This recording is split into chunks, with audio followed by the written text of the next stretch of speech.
Hey, welcome back to the channel and welcome back to the Writer's Bookshelf series. We are now on day 5, or if you're keeping score of what shirt I'm wearing, we're on minute number 20 because I'm doing these all in a row. No, I'm not going to do that. It's dumb.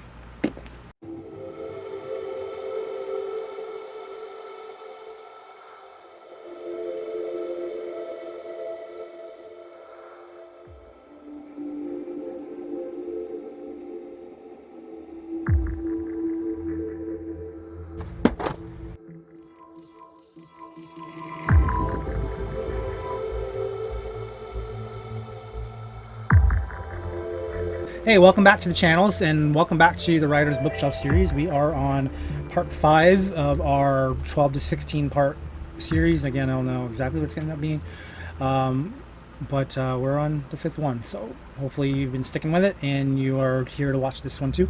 The last 2 weeks we've done books on story engineering and story physics, both by Larry Brooks. You actually should read them in this order. I cannot. Hold on. Okay, trying to coordinate here. All right, let's just do this. All right. So that's what we've covered the last 2 weeks. Today we're going to do Larry Brooks' 3rd book. By now you should know what that is because I'm sure you've done the research. You've probably seen it on Amazon. Hopefully you already bought it. Maybe you already started reading it. But today we're going to actually talk about it, and that is, of course, Story Fix, the 3rd in the series. And this is this is actually what Larry Brooks' website is called, storyfix.com. If you've not been to his website yet, give it a look. He has a lot of insightful essays on the writing process, and something where, again, if you're serious about writing, take a look at it. It's a lot of content. You may at some point get tired of reading, but that's fine. It's all about at least opening the opportunity to learn and so on. So Story Fix is the final part of the series of the story engineering. You should read this, but I want to make a caveat in saying this is probably the least effective of the 3, because by the time you get to Story Fix, you should already know how to write well, because the first 2 really do cover a lot of ground. This one is still good and still worth doing, but the thing with Story Fix, it's in the title, it's about revising. And one of the things we didn't talk about in the series yet is the idea of revising and editing and all of that. Writing is something that you do, in order to tell a story or to get a point across, depending on what you're, whether you're writing fiction, nonfiction, memoir, academic essay, your grocery list, whatever you're doing. Everything has a purpose and everything has a first draft. Most things you write will also have a second and third draft. Even your grocery list, you're going to look at it and think, I know I'm forgetting something. What do I need? Milk. That's what I need. Milk for my coffee.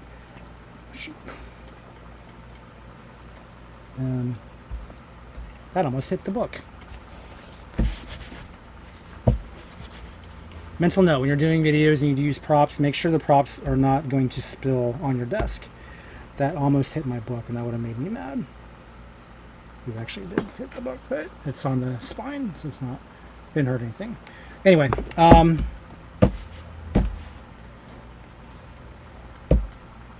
it's going to be in the video. There's no blooper reel around here. Anyway, going back to Story Fix. The thing with Story Fix is you are learning how to revise what you've written, and this is going to go in through those concepts of the things you need to go back and look for.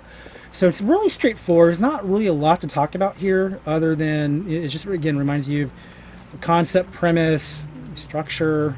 It reiterates your story elements, essences. It'll be a familiar book. If you read this last instead of first, it'll be familiar. If you read it first, you could read it first technically if you wanted to. Just like, no one's stopping you from picking this up before you read the other 2, because it's still going to reiterate the concepts. It's just where the other 2 is they get more into the concepts. With this one, it's about revision, so it's going to be more of the summation of of the job of sitting down, reading what you have, and evaluating it and making sure it works. So some examples, again, here's the contents. Part 1, raw grist of story fixing. What you need to know about story fixing before you revise. story fixing mindset, what went wrong. What went wrong is very important because that, you know, if you can't diagnose the problem, how do you fix it? So you have to really know why it needs to be fixed.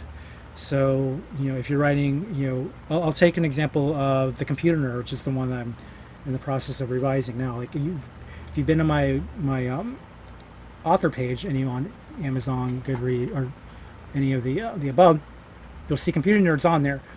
I published it; it's out there. There's a there's a paperback, and I don't have easy access to now. I do have a copy of it. And I thought it was fine when I posted it. I thought it was ready to go. It looked good to me, and I had a couple readers. They liked it. I have I think out of 3 reviews, I think 2 are 5-star. It's not bad.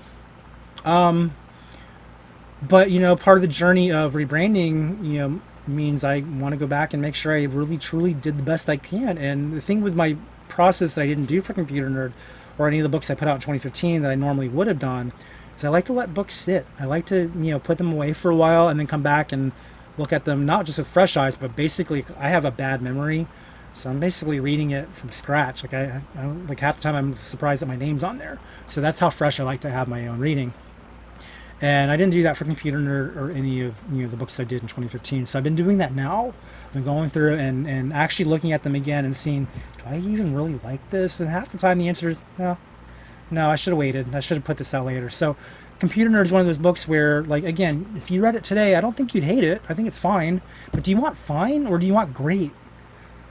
I want to put out great. I want something that you, the reader, really, really can't wait to get back to. So, like, I'm reading The Hunger Games, the new one, Ballad of Songbirds and Snakes, or Six, whatever the title is. And I got to tell you, those first 8 pages, kind of bored by them. I'm like, dude's obsessing over his shirt for 8 pages. Kind of sucked. But, after I got past all that, the story really took off. And now it's one of those things where I'm still thinking about it. Like, man, I really want to find out what happened next. Because I'm captivated. I'm captivated by what's happening in the story right now. And I'm not a young adult reader. I don't care about those books. I like the Hunger Games trilogy. So I kind of anticipated liking this book here. But I didn't anticipate kind of being bored by the opening.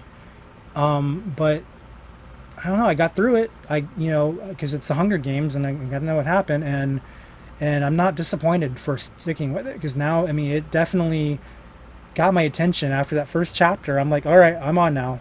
Okay, you got me. And that's the thing, the attitude that all writers want and should strive to do is if you're gonna put yourself out there for readers, have something that you want that they're gonna want to read, they're gonna want to stick with. And when you go through story structure, dynamics, and momentum and reason, and then revision, you're more likely to have that end result that you want. And with Story Fix, it's when you go through it, you're going to find that you're not learning a whole lot of new stuff, but what you are doing is you're going back and reminding yourself why it's important that I do this right, and how to do it right, what to check for. Now that your story is finished, how do you make it better? And that's the key. This is all about how to make it better. So do you have to read this one? I would say of the 3, this is probably the one you least need, because it really is more of a reiteration of concepts than anything new. But it does ask the right questions. It goes back into the question of, do you have everything you need? Are you done here? Well, no, you're not, because you have to revise. Don't be Lee Child. Lee Child is Lee Child. Lee Child can do what Lee Child does because he's Lee Child. You are not Lee Child unless you are Lee Child, in which case, thank you for coming to my channel. Please get back to work because your books are awesome. If you're Lee Child. If you're not Lee Child, then I hope your books are awesome. But this is it's all of this is worth having in your bookshelf, because it's a reminder that it's not about just sitting down and hoping for the best. It's having a plan. Even when you're writing, through the Panther method, organically, you are not writing, just random stuff. I will do that because that's how I learn how to write. Is I learn how to write random stuff, and this is why I have to go back and relearn everything, because I didn't do it right. I had great scenes that went nowhere. It's got to go somewhere. It's got to connect. And that's really our goal, is to make sure from beginning to end it all works. It all kind of streams together. And so these 3 books together will definitely help you get in that mindset and into the practice zone of doing it correctly. So if you've watched this far, thank you. But I, even if you skip Stephen King's writing, even if you skip, Anne Lamont's Bird by Bird, I don't think you should. But if you do, that's up to you. But I don't think you should skip these. If you are serious about writing, and if you like the idea of planning, even if you don't like planning, but you at least like the idea of having a story that people enjoy, get these books. Really, and again, Larry Brooks' style, it's accessible. You'll learn a lot. Take notes. I don't know if you're a note taker, but I don't particularly enjoy highlighting books. I don't do that. But what I might do is I might have like a Word document that I'll take my notes on and for reference. One of the other books we're going to do this season, I actually started that process. I kind of hope to one day have an actual, kind of regret not doing this now, but one of my plans originally was to have a checklist of what each book had in it to go coincide with these videos. But that's a lot of work, and I'd rather just write my book. So those may still show up at some point, but those will be probably a separate thing. And I may, announce a separate video where, hey, all those books that we did on the bookshelf, guess what? Now there's outlines. Now there's, notes. We'll see how that goes. But anyway, definitely check these books out. I do think that you'll like them if you care about writing. And if you don't care about writing, I hope you care about coffee. Hope you like cats. Anyway, all right. Thanks for watching. I guess I gotta figure out what we're gonna do next week. Next week's gonna be a surprise, but it'll be a good one, and I don't know what that's gonna be yet. But oh no, I do know which one it's gonna be. It's gonna be a good one. Come back. All right. Thumbs up if you like the video. Subscribe if you like the channel. Thumbs down if you hate the video. It's okay. It's fine. I have other videos. Thumbs down. One's not going to bother me. 2, yeah, maybe. So if there's already 1 thumbs down, that's plenty. Video is now officially legitimized because it's not all. Never mind. All right. I think that's everything. Leave comments if you need to, and we'll see you next week. All right, Friday at 10. Have a good one.